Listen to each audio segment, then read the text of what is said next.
out here in Fulton today visiting with a gentleman I haven't seen in quite some time, although I guess I have seen him. I guess I just didn't know that. Aron Backus started racing way back in 1993, ran 4-cylinders to 2014. During that season, he switched to late models, and then in 16, he actually went from the late model to the Sportsman novice first, where he did pick up a win. 2017, in the regular Sportsman, was the last time he actually raced, but he's been down in Turn 1 at Brewerton. So if the face looks familiar, now you know who he is, and if you knew him from years ago, there's a lot less of him than there was a few years ago. He lost a lot of weight. First of all, man, you look great. How you doing? Good. Thanks a lot. Thank you. 3 cars in here. The oldest one, obviously, is the one he's leaning against right now. Races with his daughter. His daughter is Kiera, and she is a third-generation racer because Aaron's dad raced. They just showed me a replica of his car. So he raced back in the 70s, was Yes. what it was when it was? Yeah. So that's probably some of your earliest memories in racing, right? Yeah, for sure. From 1976, that's when Dad started, and I've been going ever since. So let me see. So you would have been 10 or so, maybe, In right around there? 76, I was 5. 5. 4, actually. 4. So were you riding with him and going in the pits and doing all that stuff? Or were they allowed kids in the pits back then? I was in the stands, always in the stands, you know, and then watching him in the garage. Mm-hmm. But I was quite young when I was 10 when he stopped, so.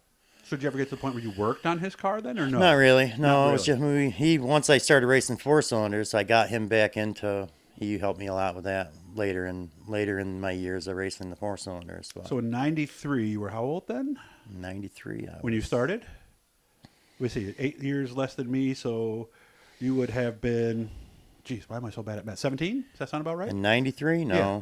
No, because I was 17 in 87, so. Oh, okay. All right. I'm sorry about my math, guys. So, also born in 1970. So you were 23 years old then. Yeah. Okay. Yeah, What got you into it?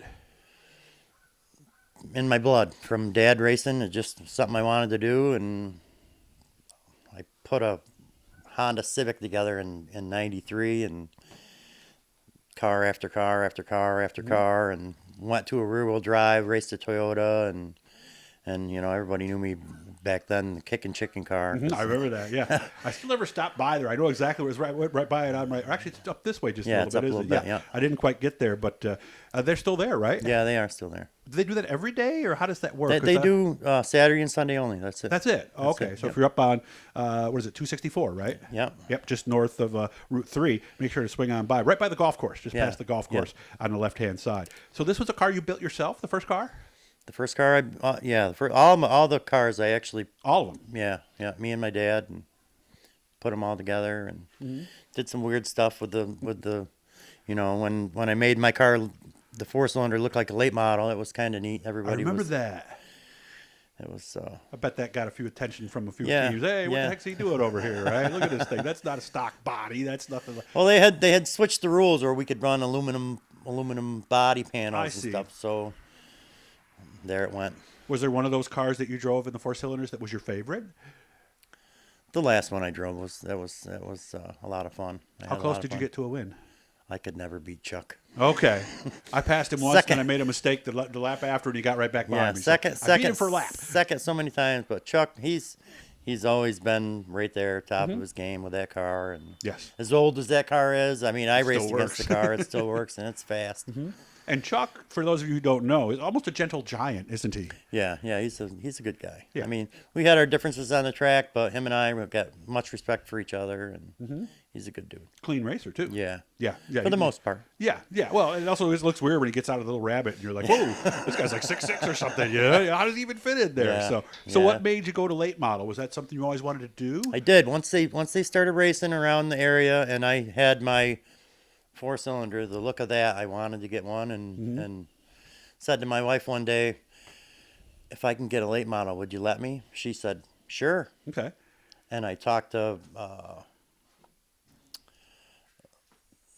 Shane Tenace, Oh, yeah. and okay. he had a friend helped that a was, lot of people out. He had a friend that was selling one, and I pulled some strings, got some money, and pulled in the driveway with a late model. Nice.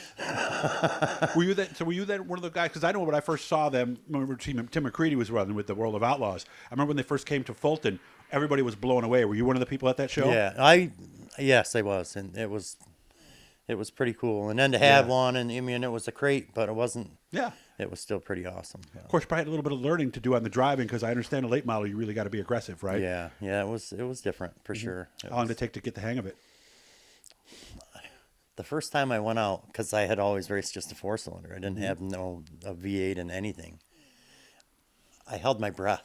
Really? It scared the shit out of me. I held my breath for the first 3 laps of hot laps. I'd come in.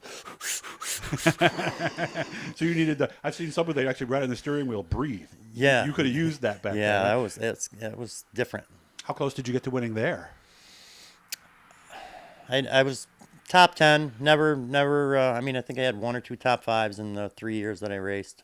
The biggest thing I had go nuclear race at Utica.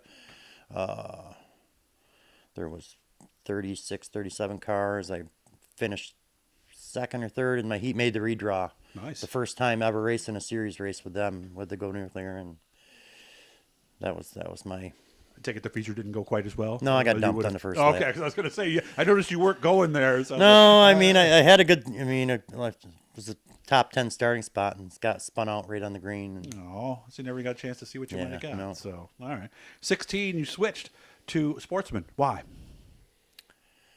the late model class was fading, and had an opportunity to trade it for a Sportsman, and that's what I did. Was it also because I know your daughter started racing in 16 too? Was that part of it?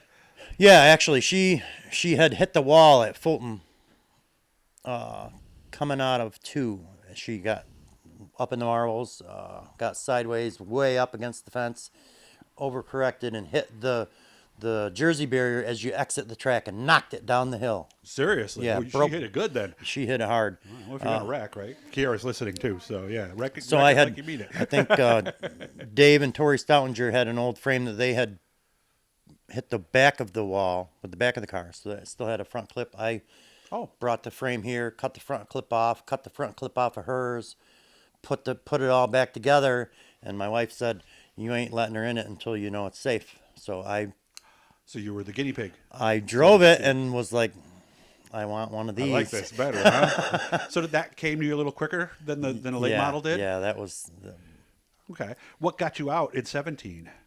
stress. Really? Trying to be the dad, the race car driver, and the crew chief for 2 cars was too much. Yeah, because you have a basic 2-car garage here, Yeah. so I would imagine things got tight, and you're working on cars pretty much every night. It was tight, and trying to pay attention because I wanted her to be competitive, and trying to watch her while I'm trying to get ready, or Yeah. it wasn't working. Yeah, I've told people that about watching my daughter race. You think it's stressful racing.